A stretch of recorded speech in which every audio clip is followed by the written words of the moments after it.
If your dashboard shows a catalytic converter or check engine light, and you don't have a scanner, don't worry. In this video, you'll learn how to fix and reset it step by step, without using any tools or scanner.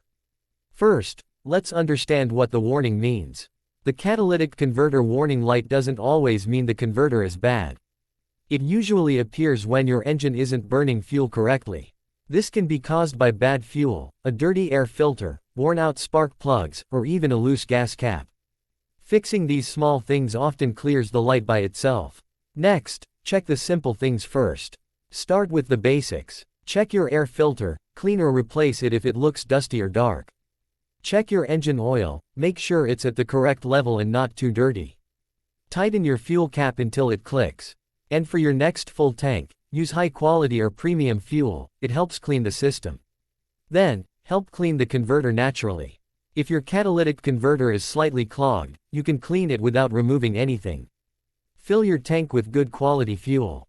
You can add a fuel system or catalytic converter cleaner.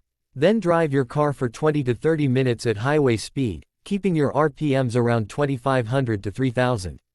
This helps burn off carbon and allows the system to reset itself naturally. After that, try a manual reset without a scanner. Turn the ignition off. Disconnect the negative battery terminal for about 15 minutes. Reconnect it, start the car, and let it idle for a few minutes.